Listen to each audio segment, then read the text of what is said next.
welcome to Book 101 Review. Book 101 is all about the books that I read for the last 40 years. So today I have my special guest. She is expert sales consultant to connect, cultivate, and close more clients. None other than Miss Lynn Whitbec. Well, I'm so excited to be here, Daniel. Welcome, Miss Lane. And can you please introduce more about yourself that I miss? Well, business owners hire me to create a consistent, repeatable, and scalable sales process so that sales just feel natural and they can help more clients and create more impact in the world. And I love what I do. I love making sales natural and joyful for my clients. Natural and joyful. That's what we like, Miss Lane. And thank you so much for sharing your knowledge and wisdom to the world. And hoping for more sales, and sales to come. So today let's talk about the three proven sales strategies to get more clients and boost profits. So Miss Lynn, let's start with the common problem. Many businesses owners feel they are constantly chasing clients. What is the fundamental shift in perspective needed to move from a chasing to attracting? Yeah, so the first thing you really need to get into the mind of your clients. Think like your clients because there's a piece where you want to truly understand their perspective. After all, they make the decision to purchase and to become your client. So, understanding where they're coming from, what their struggles are, their pain points, what's keeping them up late at night, that what do they want, need, or lack? Why does it matter to them? I mean, what's in it for them? How is this going to help and serve them? And ultimately, so they can what? And when you're going through and really getting inside the mind of your client, starting to think like them, you're also able to identify that emotional gold. What's really driving them, both for emotions and motivations? Because people, your clients, they're human beings. We're emotional creatures, and we purchase on our emotions first and we rationalize it later. And what we're always looking for is how are we going to achieve that goal, that dream, what's that big thing that we're looking to achieve? And when you adjust your messaging, now you can attract your ideal clients and you repel the ones that you don't want to work with. So it works both ways. You have to be genuine and authentic and use the messaging that strikes that emotional gold and really connects with them so that they know that you're someone that they are interested in and they want to learn more. Genuine indeed. And before we dive into the specific strategies, why do most common sales approaches fail today, especially in a crowded market? Well, often people are doing cookie cutter solutions. They're copying what someone else has done. They're not being authentic. They're actually not leaning into what's special about them and what's really unique about their product or service, their approach, their framework. And so that's what you have. What's the differentiator? What's unique about you? And you also have to really focus on that core group of clients that you are, who are your ideal clients. There's a classic saying that if you're trying to sell to everyone, you sell to no one. So, really getting into that mindset, not only about who you are and what your product and service does, how it serves your client, how it answers their needs, their desires, and what's that connection. And then putting that all together, there's that like a Venn diagram. Where's that center point? And then that is where you really want to focus your attention. Miss Lynn, you talk about boosting profits, not just revenue. How do these strategies specifically impact the bottom line beyond just bringing in more sales? Well, if you are attracting your ideal clients, that means that you're going to have a lower cost of client acquisition because you've got the right type of clients coming in to your funnel, right? You're attracting the Yes. right people. So you're having conversations with them. And when you've built out your sales strategy, you're actually servicing that all the way through so that people can make a decision faster because you're not creating areas of gap or friction that can cause delays. And you're also respecting the time that individuals need to make a decision. So you have a follow up strategy. So instead of constantly searching for more and more leads, instead, you're nurturing the leads you have and converting them into clients. And that directly results in higher profits because you're shortening your lead time to close sales. You're talking to the right prospects. So you're not wasting your time and money and resources on the wrong people. And you're also have the strategy in place to follow up. So you're closing those leads. You're not giving them up to your competition. Interesting, Miss Lynn. And can you share a quick story or example of a business that was struggling with client acquisition and the overall impact that implementing a proven strategy had? Yeah, absolutely. So there's a whole bunch of different ones that I can choose from. So I'm going to go with one that many people would know about. That's a brick and mortar business with a car repair body shop. And so when a car is in an accident, that car has to be repaired. And the owner was very focused on the price. And yet, that's not what motivates people to purchase because they pay a deductible from their insurance company. And that doesn't change no matter how much it is to repair the car. And so by refocusing his attention on what mattered to his clients, the safety of the vehicle when it was returned to them, that they had a very safe car, even though it had been in an accident, that the value of the vehicle and the warranties were intact, both the existing warranty and the lifetime warranty of the safety features, because it had been repaired to the manufacturer's standards and that they had been the advocate and managed the insurance process. So the actual customer who had been in the car accident didn't have to. And when they restructured that language that they were using in how they were talking with potential clients who phoned in and walked in, they started closing more sales within 30 days because they were now thinking like their client, what mattered to them, and identifying the number one priority, the number two, and the number three, and then structuring their follow up based on that and providing additional information that was of value to the customer to guide them in making a decision that this was the right place to go to because their car was going to be repaired correctly, safely, and to the manufacturer standards so that the value is intact. A safety thing to do for sure.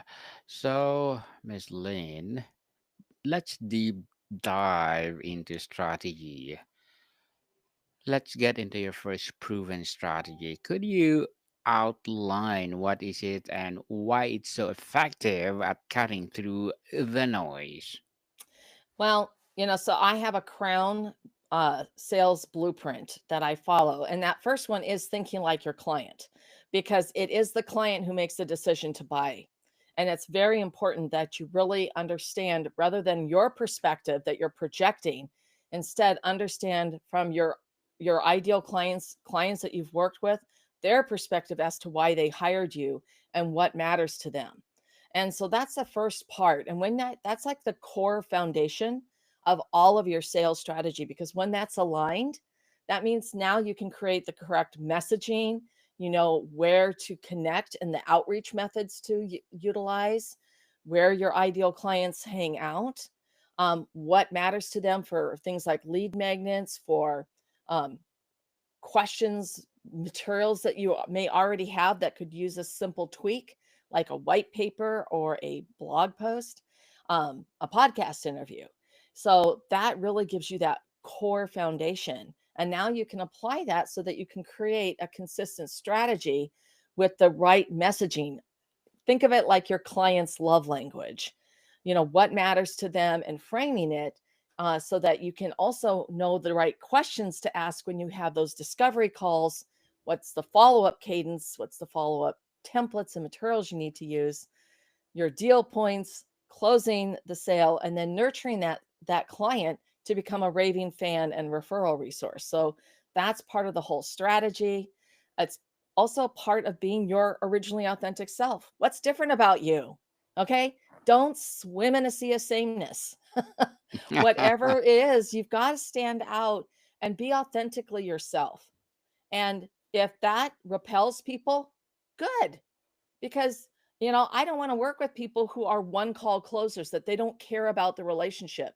They're not my ideal clients, and if I turn them off, I want to work with people who value the relationships and are looking for a long-term relationship with their clients.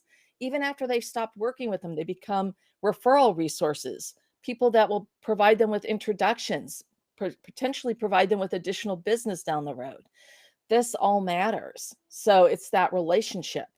And then, of course, you have to have worthy intent.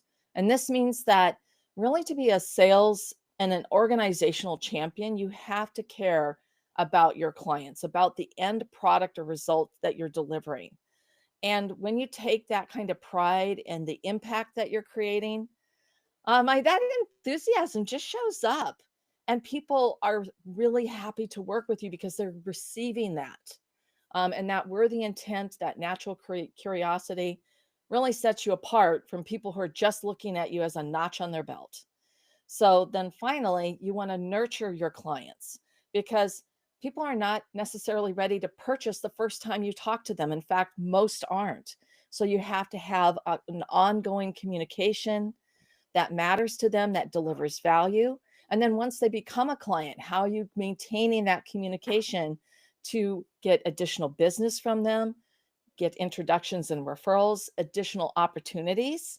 All that comes together when you nurture your clients. So that really is like a master plan. And then you put the correct tactics in place that fit your personality, your business, your product and service, your ideal clients.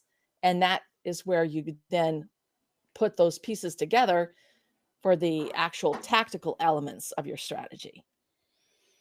Interesting strategy, Miss Lane. And for a business owner listening who thinks, but I'm not a natural salesperson. How can they start applying this first strategy tomorrow without feeling sleazy? Yeah. First of all, it's really a do you deliver a really quality product or service? I mean, do you make a difference in the lives of your clients? Do you provide them with that transformation, that big result, the outcome that they desire? Okay, if the answer is yes, then that's it. That's your mindset. You are important. You make such a difference. You create such impact. So now it's not about selling to them, it's about becoming a trusted partner to help them achieve that goal, that dream that they ardently desire. And so it's about thinking about sales from a place of service because that's what really great salespeople do. It's a it's a matter of service. It's how we are serving and helping. And it's not about just hitting some number or a goal or a quota for us. And that sets you apart right from the beginning. So I would invite you to just start thinking about sales in a very different way because this is your gift, your product or service, because of the impact that you create for your clients. Definitely. And Miss Lean, what is the biggest misconception or mistake people make when trying to execute or execute this first strategy? Well, I mean, one of the biggest, I would call it the deadliest sin in sales is not following up. People will have a conversation with a prospect and it just it seems like they're interested, but but it doesn't go anywhere. And it's because often the actual salesperson or the business owner, the business manager, whatever, whoever that is responsible for that is not doing the follow up because people are not ready to purchase immediately. They've got to mull it over, they got to think about it. The timing couldn't be right. They need to finish some other big project. So there's a number of things that you need to put in place so that you have a really robust follow up strategy. Because when you don't follow up, you essentially are giving up 80% of your sales to the competition. It's that simple. So you've got to have a good follow up strategy that delivers value and keeps you front of mind so that they're going to hire you and you're going to stay in touch and things will change and all of a sudden they're ready to buy and you're the one who's been there all along and they're going to buy from you. Yes, definitely. They will buy from you for sure. And strategy number two, your second strategy focuses on systemic growth. How does this approach turn existing clients into powerful, self fulfilling sales force? So, when you really nurture your clients and you build these great relationships, now you've positioned them so that you can ask them for referrals. And you should be seeding the idea of referrals from the very first conversation because once you've delivered on your promise and you've provided these great results, now you've earned the right to ask, right? And it's how Yes. you frame the ask and also that you continue to ask, not in a pestering, weird way, but just in a natural conversational way, because people won't necessarily be able to think of someone immediately. So it's like, well, Daniel, who do you know who would like to have the same experience that you've had in working with me to grow your sales and grow your business? And you might say, "Oh, I can't really think of anybody." And it's Mm. like, well, will you do me a favor? And you just stop talking. And most likely you're going to say, of course, yes. Then it's like, well, I I imagine that later today, next week, or the week after, you're going to think of somebody, or maybe you'll just run into them in a Zoom room or at the grocery store. And when you do, will you make that introduction and either get us on a three-way phone call right then, get an email, but get us introduced so that they know about me and that they can receive the same excellent outcomes that you've had and the same experience that you've received when working with us. Will you do that? Yes, Yeah, definitely. right? And so now I've actually seeded that whole idea. So it doesn't have to be, probably they start thinking about it. And then a few weeks later, you follow up, how's everything going with what we've implemented? How's everything been playing out for you? Have you encountered anything? That's wonderful. By the way, have you run across anyone who would like to have the same experience that you've had working with us? And so, once again, it's a very casual introduction.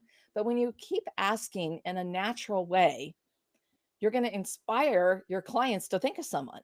Because once they do, people who've referred someone to you, they're more likely to refer more and more people. And that's really the key because those referrals, those are the fastest sale because those people come in with built-in trust because they've been referred by somebody they trust. So that's part of that trust is transferred to you and they know what you do and they already have an understanding from their friend, so they're far more prepped and ready to move forward. And so that's why referrals are so important, and you can literally build a referral machine with your existing clients. Miss Lynn, how many people are hesitant to ask for referrals?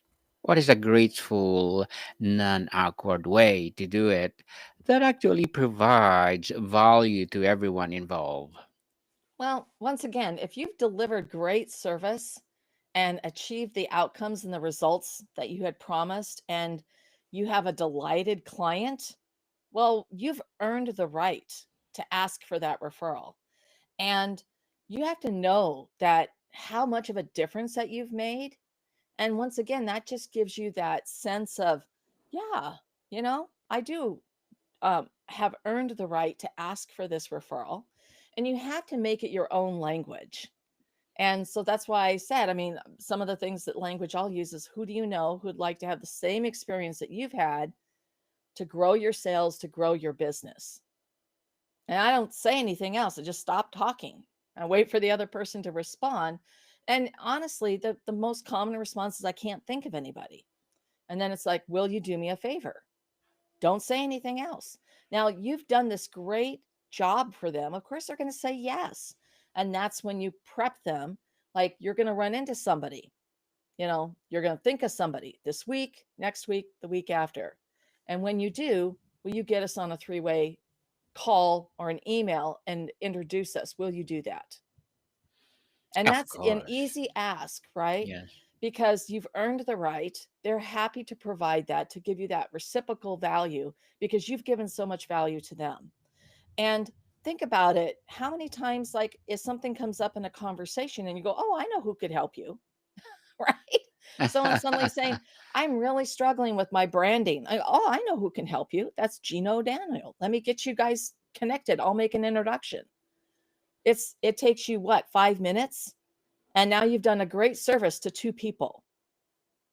I mean, honestly, it's very easy. And once you've got your clients as raving fans and doing that for you, I mean, I've had clients were on a Zoom meeting to get, I mean, a big networking Zoom, and all of a sudden they're telling everybody in the room how amazing it's been working with me.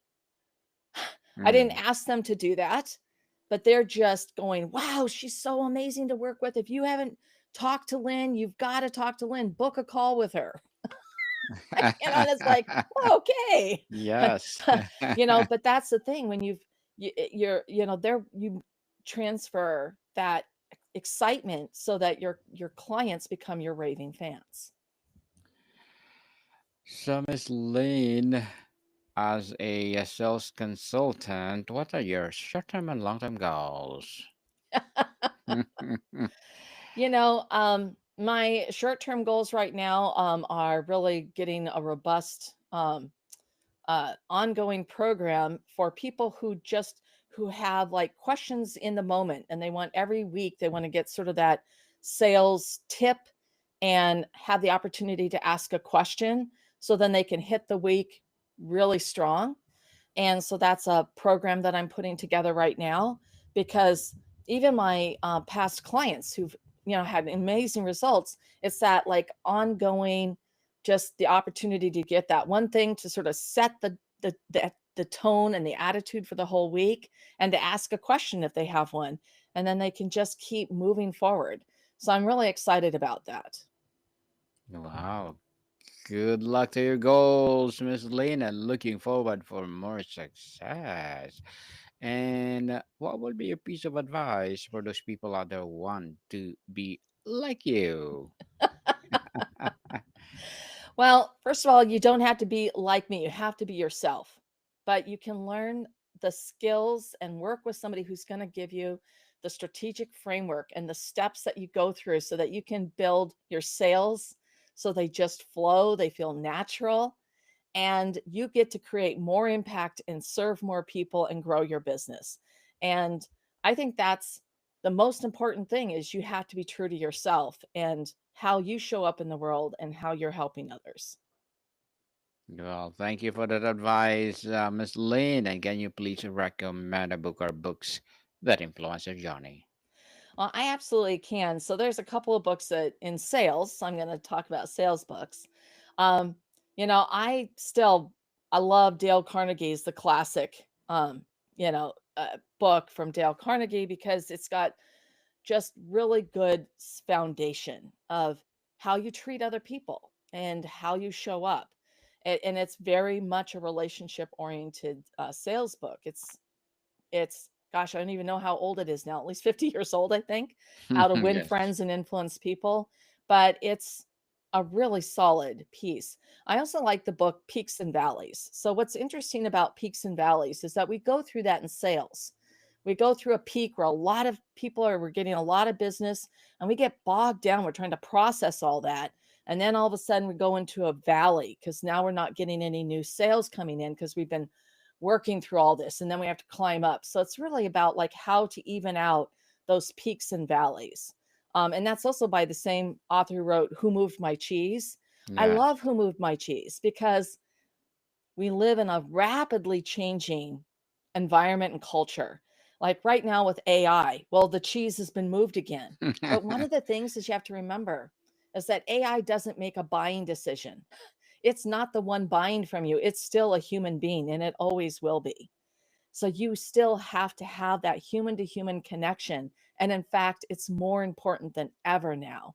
Use the tools. Yes, they're amazing, but use them smartly with strategy, right? And really Yes. leverage them for what they do. Don't make them some kind of band aid that just spits out garbage. Okay. It's still, sales is still at its core, is about relationships and building those and making them strong and healthy.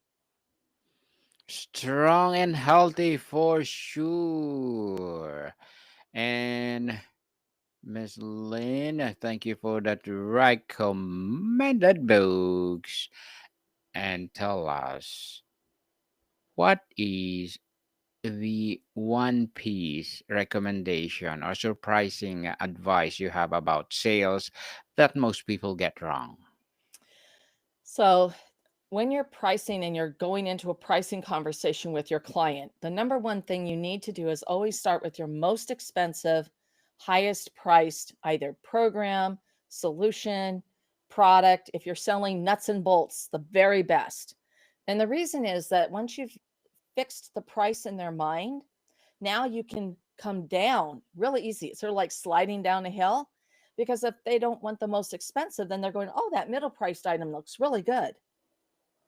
That's that, we don't need the titanium screws and bolts, but stainless steel ones are really going to do the job for us. Right. And so the thing is it's much easier to slide down the hill than to climb up it. So don't start with your lowest price because what you've done now is psychologically set a low price for the cheapest quality of nails and screws, right? Nuts and bolts. And it's hard to sell them the quality that they actually need for their situation.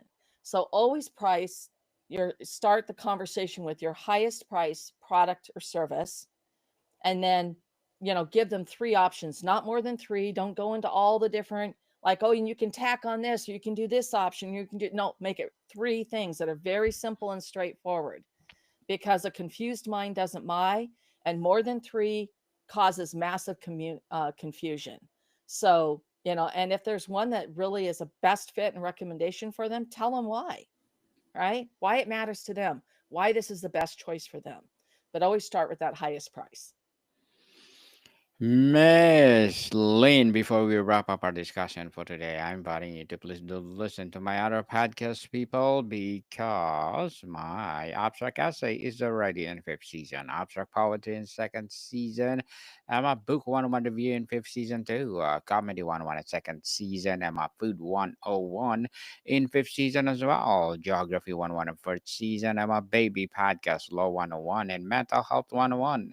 Love Letters in third season, and Movie 101 Review and Music 101 in fourth season, and Science 101 and Sex 101 in its first season. Please listen to them wherever you listen your podcast. Some is lean for the business owner who is tired of the feast of famine cycle. What is the first step they should take this week to start building a more predictable, profitable client pipeline?